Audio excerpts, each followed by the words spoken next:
Hello and welcome to section 5.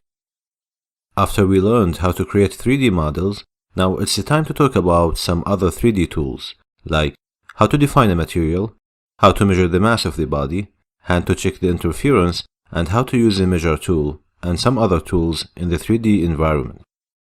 We will start with the very basic one, which is how to define a material. In the next video, we will need to find the mass of a body. To have the right value of the mass, you need to define a material, so SolidWorks can calculate the mass. To define a material, you need to go to the model tree, and then you will find material. Here, I didn't specify any material yet. Right-click here, then select Edit Material. What's nice about SolidWorks is that there are a huge group of materials inside. Let's navigate through them. We have SolidWorks DIN materials, and here you will find aluminum alloys, copper alloys, and so on. Then, for people who work in steel industry, like steel fabrication and so on, you will find a lot of steel grades listed here, under steels. Then we have iron, aluminum alloys, copper alloys, and so on. And here you have woods, so you can define some types of woods. We have rubber, silicon, and so on. And for example, let's see steel. Let's go to ASTM A36.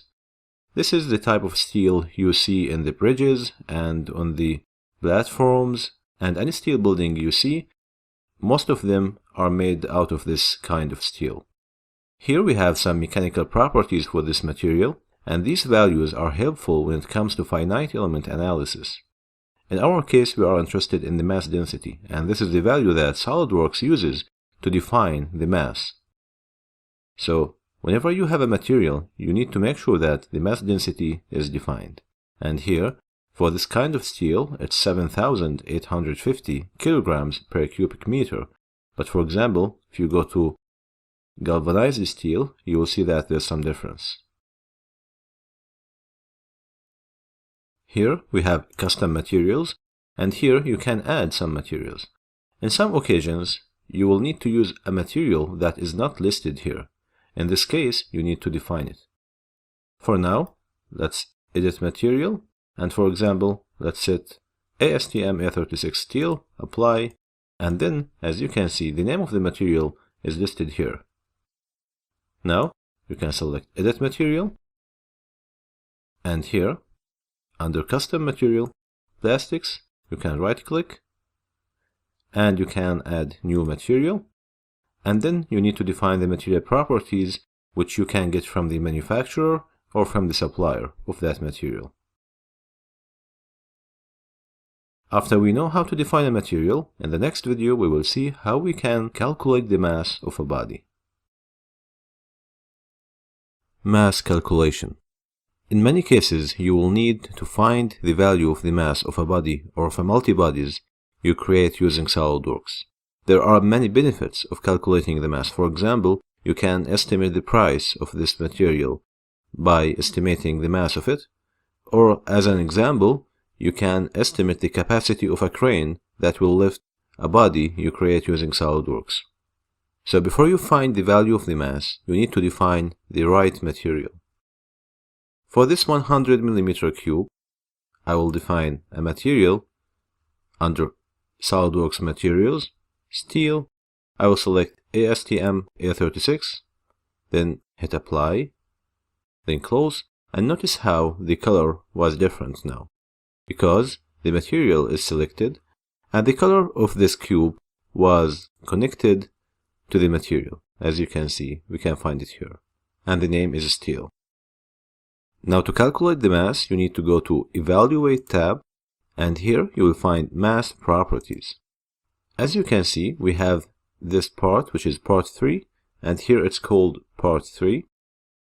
And now the density is 0.01 grams per cubic millimeter. So this value was rounded up because of the decimal places we selected. And now we will solve this problem. But the mass is 7,850 grams. Now in this case, it doesn't make sense to calculate this mass in grams, So, for example, let's try to calculate it in kilograms. To do so, there are many ways. The simplest and the fastest one is to change the system of units here to MKS, which stands for meter kilogram second. And now if you try to calculate the mass, you will find that the density was modified since we avoided the decimal places here. So the density is 7,850, which is correct, kilograms per cubic meter. And for the mass, it's 7.85 kilograms. Now we know that the mass of this cube is 7.85 kilograms. Now you can control some options here. For example, we can use the scientific notation, then hit OK, and see how the notation was changed. You can use custom settings. For example, if I want to keep the system of units on mmgs, then select mass properties, and here you can use custom settings. So for the length, I want it to be in millimeters. For the mass, I want it to be in kilograms. And then hit OK. And here, as you can see, I still have the mass here in gram, but only for this case, it's shown in kilograms. Now, calculating the mass is not limited to one body. For example, I will pattern this cube and I will select bodies because I want to create another body.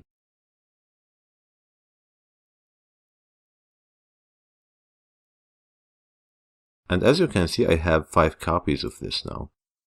So when I select evaluate mass properties, now the mass is different. It's the summation of these 5 bodies, but I'm interested in calculating only one, for example. So right click here, then select clear selection, and now you can select one body, and now you can tell that the name is different.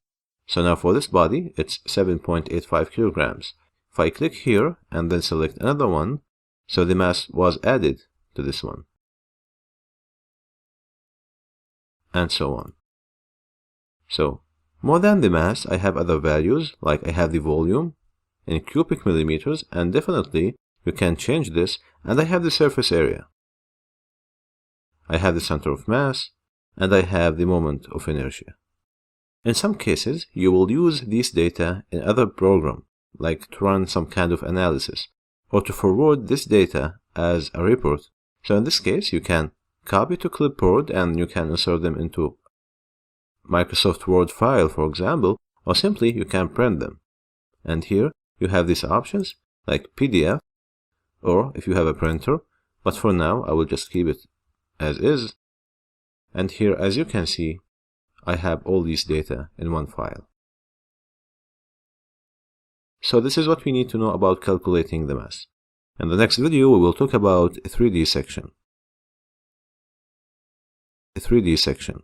In some cases, you will need to see some details in parts you create, and in some occasions, they will be hidden or inside the body itself, so you won't be able to see them in this view. You can switch to hidden lines visible, so you can see more details, but we have a better option here in SolidWorks, which is section. In the 3D environment, you can create sections, so you can see the details of the parts or the bodies you create. For example, we have this 100 millimeter cube, and we have this countersink. So now, if we want to see the details of the hole, we can select section view, and here we have some options. For the section method, we will keep it planar, and for the section options, we have reference plane and selected plane. Let's stick to reference plane. Here, you can select one of these 3 planes, the front, the top, and the right. And here, you can see the view on the screen. So you can alternate between these 3 planes. And, for example, if I will select the front plane, you can reverse the direction of the section and notice the difference here. And if you're not happy with the location of the section itself, you can control it by entering values here, or simply by dragging these arrows. If I drag this arrow, It will control the position of the section, and you can rotate the section itself. Or simply, you can drag this one here, and it will change the position of the section. If you have specific values, you can enter them right here. This is for the translation, and this is for the rotation in the first direction, and this is for the rotation in the second direction. In some occasions, you will need to create two sections. That's why you have this option here, section 2, and using the same way, you can create another section while keeping the first one created. So this is how we create sections, so we can see the details of the parts we create. In the next video, we will see how we can check the interference between bodies in multi-body part. Interference checking. When you're creating a multi-body part, we will have a lot of bodies inside one part file. And that's why we need to make sure that there's no interference between these bodies, because it may result some problems, especially when it comes to the manufacturing or to the finite element analysis. So it's very important to be able to define and to find the interference location. Now, to find the interference, we should have a multi-body part. That's why I have this 100 mm cube here, and I will start a sketch on the front, and then just to draw any circle, and let's extrude this with mid-plane and increase this to 300. Then make sure to deselect merge result, then hit OK. And here, as you can see, we have two bodies. Now, without running the check, we know that there are some interference between these two bodies. The way to find this interference is going to Evaluate tab, and here we have Interference Detection. Once you select it, you will find that part 3 is here, which is the name of my file, which is part 3. And then it says not calculated yet. So what you need to do here is just to click, and here interference 1, and we have this result in the 3D space. The red segment defines the interference volume, and here we have interference 1, and we have the value of the volume of this interference. So now you know where you have the interference. This is a very simple case. Imagine if you have, let's say, 50 bodies in the same part and they are connected to each other. So this tool will be very useful to define this interference. If you create this interference intentionally, then you have the option to ignore it. And here we have no interference. Now once again, let's run the check. And here you can have the body view, so you have the bodies and the interference. Now, the reason why we have this interference is that we have two bodies. If I edit this feature and then select merge result, and here, as you can see, we only have one body. So now we don't have that interference. This is a very important concept in SolidWorks when it comes to multi-body design. If we try to check the interference now, we will have no interference, because merge result option was selected in the extruded boss feature, and that's why now SolidWorks recognizes everything we see on the screen as one body. So there's no interference. Now let me select the top plane, and here I will create another circle, and then let me extrude this mid-plane 200 millimeters, then remove merge result, then hit OK. And now, as you can see, I have two bodies. This is the first one, and this is the second one. If we check the interference, we will have this result. And here we have the values of the interference itself. Let's see another case. If we go back to the second extrude and then remove this option, here we have three bodies and they are interferent with each other.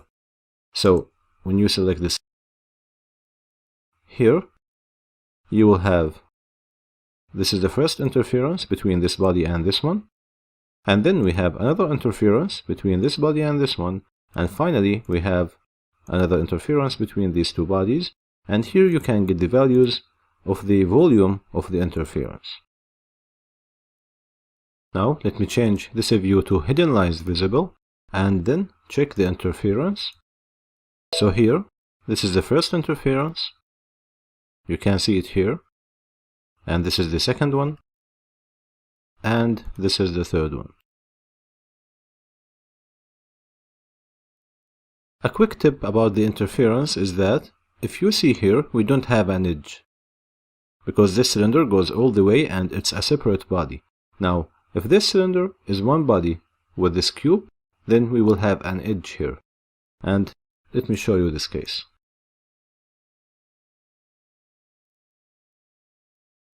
Now we have this edge, which means this is only one body. But if I go back and separate them, as you can see, I no longer have this edge here, and I don't have another one here. So this is what we need to know about interference checking in multi-body parts. Later on in this course, when we talk about the assembly design, we will go back to this point, but we will talk about it in the assembly level. Next, we will talk about managing units. Managing units. Compared to other CAD programs, managing units in SolidWorks is easy. Simply, you need to go to this menu here, and you will find the systems of units we have. MKS, which stands for meter kilogram second, and so on. In this course, we use mmgs, millimeter gram second. Now, if you're interested in any other system, you can alternate between them by just selecting any of them, and everything will be changed to the new system. You can always go back to the system you want.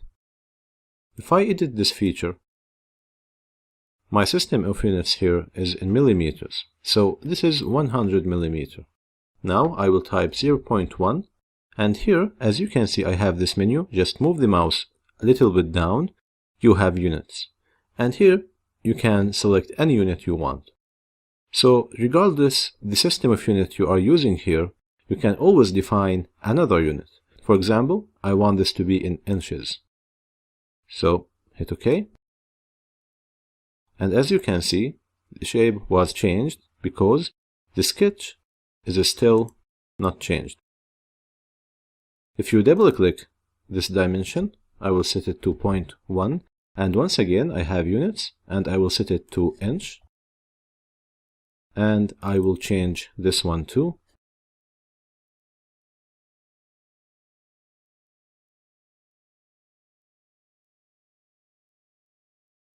And here I have this cube.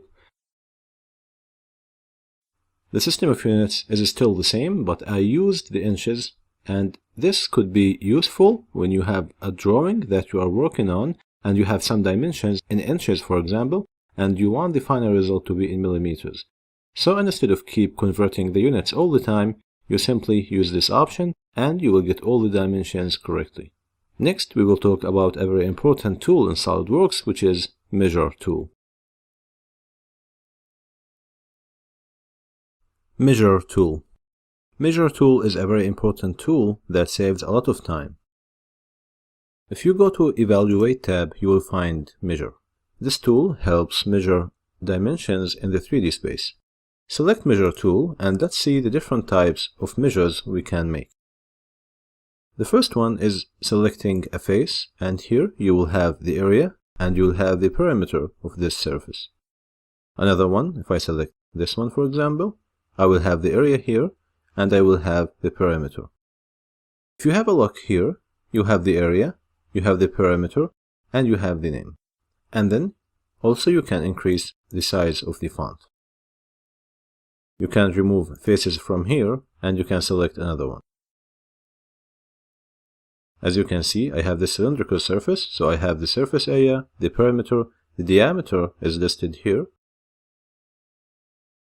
Select Measure once again, and this time you can select an edge, and here you will have the length of this edge. Then you can select a point, and then you will have the coordinates of this point. Now you can select two faces, and here you will have the distance between them. I have selected this option, show XYZ measurements, and we will see this now. A very interesting value we got here is the total area. It's the summation of the area of this face and this one, and here we have the distance between them. Let's try to select this face and this one. And now we don't have a distance between them, but we have the area. Here's the total, and this area is only for this one. Now, let me select this edge and this face, and here once again you will have the distance between them. You can select 2 points, for example this one and this one, and here I have many distances. Let's talk about them one by one. So this is the X distance, and this is the Y distance. You can find it here, and this is the Z distance, and this is the distance or the length of a line connects these 2 points, the black one. Select measure again, and this time let's select this cylinder and select this one. And here we have the center distance, which is from the center of this cylinder to the center of this one, and we have the distance between them, and we have the Z displacement, and we have the X displacement. We don't have the Y displacement because these faces are on the same level. Now, select measure, and this time select this face and this one, and here I have the Y displacement, and I have the center displacement, I have the Z displacement, and now I have the X displacement, and I have the normal distance between them, which is 10 millimeters. Now let's see another case. So select this face and this one, and here instead of center distance we can select minimum distance, and this will become from here up to here. You can select max distance, and this will go from the farthest point to the farthest one. You also can control the units in this feature. So we have this option, units precision, and here you can use the document settings, which are these settings here, or you can select use custom settings. For me, I always use it on use document settings. Then hit OK. There's one last option I would like to talk about, which is point to point. If you select point to point, this will pick the exact location you use, and this is useful when it comes to measuring cylinders. For example, if I select this cylinder and this cylinder, then as you can see, the measurement starts at the exact location of the click you just clicked. And here, I cannot select center to center distance. So, when you deactivate this option, now I have max, I have mid, and I have center distance. These options are not activated when I use point to point. So this is a difference in using point to point. This completes this section. In the next section, we will start talking about assembly design.